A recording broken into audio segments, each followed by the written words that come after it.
And not up around the North Pole, because it's getting crowded up there now, because they find out it's really usable, not only to live in, but militarily. But strangely enough, there's left in the world today an area as big as the United States that's never been seen by a human being. And that's beyond the pole, on the other side of the South Pole, from Middle America. And I think it's quite astonishing that there should be an area as big as that unexplored. That's a tremendous So there's a lot of adventure left down at the bottom of the world. Well, Admiral, do you hope to see that? I do.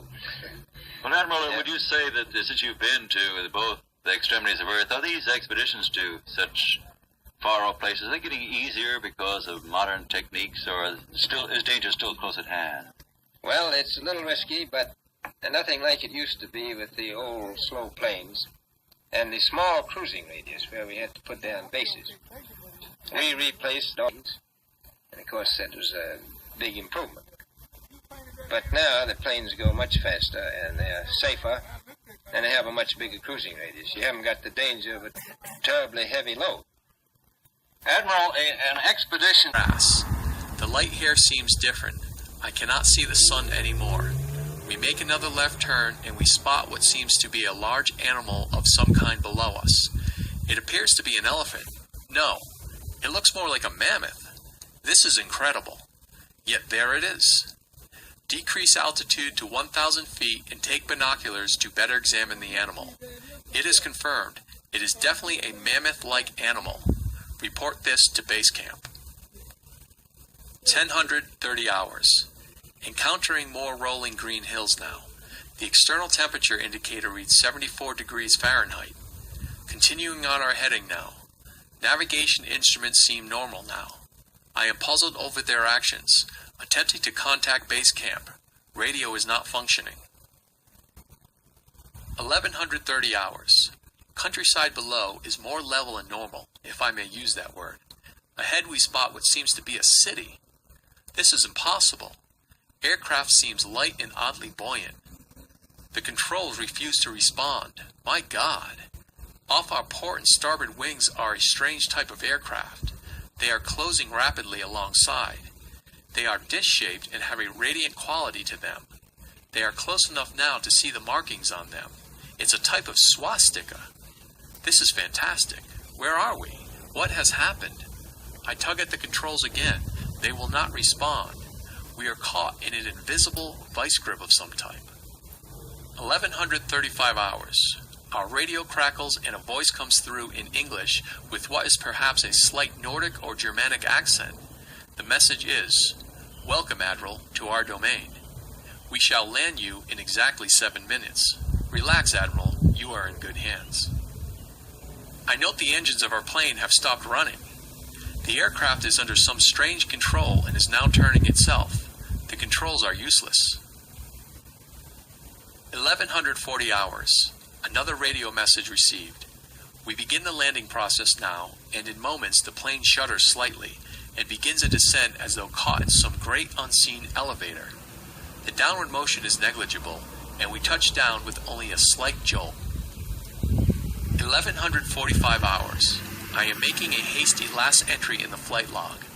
Several men are approaching on foot toward our aircraft. They are tall with blonde hair. In the distance is a large shimmering city pulsating with rainbow hues of color. I do not know what is going to happen now, but I see no signs of weapons on those approaching. I hear now a voice ordering me by name to open the cargo door. I comply. End log. From this point, I write all the following events here from memory. It defies the imagination. It would seem all but madness if it had not happened. The radio man and I are taken from the aircraft, and we are received in a most cordial manner. We were then boarded on a small platform-like conveyance with no wheels. It moves us toward the glowing city with great swiftness. As we approach, the city seems to be made of a crystal material. Soon we arrive at a large building that is a type I have never seen before. It appears to be right out of the design board of Frank Lloyd Wright, or perhaps more correctly, out of a Buck Rogers setting. We are given some type of warm beverage which tasted like nothing I have ever savored before. It is delicious. After about 10 minutes, two of our wondrous appearing hosts come to our quarters and announce that I am to accompany them. I have no choice but to comply. I leave my radio man behind, and we walk a short distance and enter into what seems to be an elevator. We descend downward for some moments. The machine stops and the door lifts suddenly upward. We then proceed down a long hallway that is lit by a rose-colored light that seems to be emanating. Yeah, I use my mobile phone for business and personal calls. But I don't really like giving out my personal number for business. And sometimes from the very walls themselves. One of the beings motions for us to stop before a great door. Over the door is an inscription that I cannot read. The great door slides noiselessly open, and I am beckoned to enter. One of my hosts speaks. Have no fear, Admiral. You are to have an audience with the Master. I step inside, and my eyes adjust to the beautiful coloration that seems to be filling the room completely. What's up? Then I begin to see my surroundings. Hey, you gotta go out What there, greeted my eyes is the most I need beautiful one more sight of goddamn entire self. existence. It is, in fact, too beautiful and wondrous to describe. It is exquisite You and got a delicate. dollar? I do not think there exists a human term that can describe it in any detail with justice. I'm trying to get My thoughts are interrupted in a cordial manner by a warm, rich voice of melodious quality. I'm gonna go get I one. bid you welcome to our domain, Admiral. Just come back when I see your call. I see a man with Alright, delicate appreciate it. features and with the etching of years upon his face. He is seated at a long table. He motions me to sit down in one of the chairs. After I am seated, he places his fingertips together and smiles. He speaks softly again and conveys the following. We have let you enter here because you are of noble character and well known on the surface world, Admiral. Surface world. I half gasped under my breath. Yes, the Master replies with a smile. You are in the domain of the Ariani, the inner world of Earth. We shall not long delay your mission, and you will be safely escorted back to the surface and for a distance beyond. But now, Admiral, I shall tell you why you have been summoned here. Our interest rightly begins just after your race exploded the first atomic bombs over Hiroshima and Nagasaki, Japan. It was at that alarming time we sent our flying machines, the Flugelrads, to your surface world to investigate what your race had done. That is, of course, past history now, my dear Admiral, but I must continue on. You see, we have never interfered before in your race's wars and barbarity, but now we must, for you have learned to tamper with a certain power that is not for man, namely, that of atomic energy. Our emissaries have already delivered messages to the powers of your world, and yet they do not heed. Now you have been chosen to be witness here that our world does exist. You see, our culture and science is many thousands of years beyond your race, Admiral. I interrupted. But what does this have to do with me, sir? The Master's eyes seemed to penetrate deeply into my mind, and after studying me for a few moments, he replied, Your race has reached the point of no return, for there are those among you who would destroy your very world rather than relinquish their power as they know it.